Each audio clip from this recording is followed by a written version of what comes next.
Hey everybody.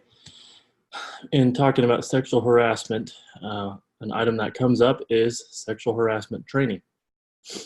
Many of you probably work for companies where you've had some sort of harassment training on an annual basis or every 2 years or every 6 months, whatever the frequency might be. And as you can imagine, that's important to have, and there's reasons for that. We want the workplace to be an environment where people are comfortable and where they feel like coming to work every day, as we spend a lot of our lives in the workplace. And from a company standpoint, companies are legally obligated to ensure that harassment and discrimination and sexual harassment and things of that nature are not happening in their workplace. They're legally obligated to make sure that they're training on that and responding to any complaints or issues that are happening. And so that is the role of a human resource professional, is to be able to help managers and help employees work through those issues and respond to them properly to make sure that everything is as it should be legally and as it should be from a respect standpoint. So the question is, what about sexual harassment training? Does it work? Does it really have an effect? And that's a debatable question. I'm open to your comments on this. The research and the dialogue on this is finding that sometimes if you do sexual harassment training, it can backfire.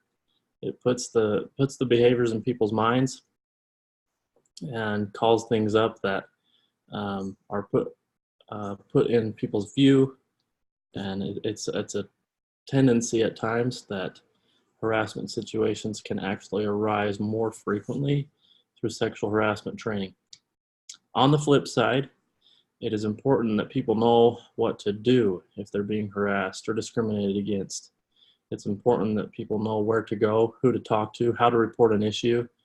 They need to know that they're not going to be retaliated against if they make a complaint, and they need to know what their support network is and what their rights are.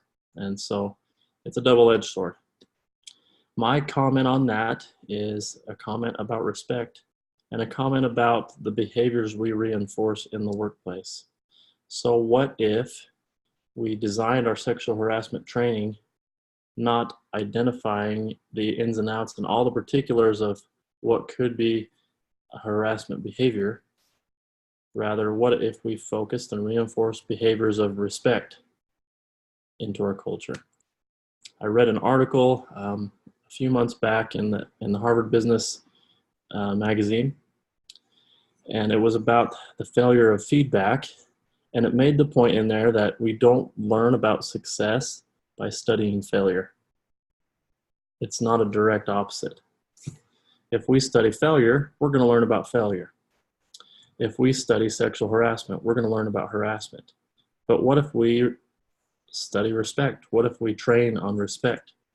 What if we infuse respectful behaviors into our culture and reinforce those behaviors and recognize those behaviors and manage our people to those behaviors, make it part of what we expect? I think if you do that, you get what you're looking for, you get what you focus on. Train on respect, train on good culture, train on ethics, and you'll get respect and ethical behavior. Put out some caution, show the roadblocks, show the barriers, but train on the positive side of the behaviors you're trying to avoid instead of reinforcing the behaviors that you want to avoid. That's my 2 cents. Please share your thoughts. Take care.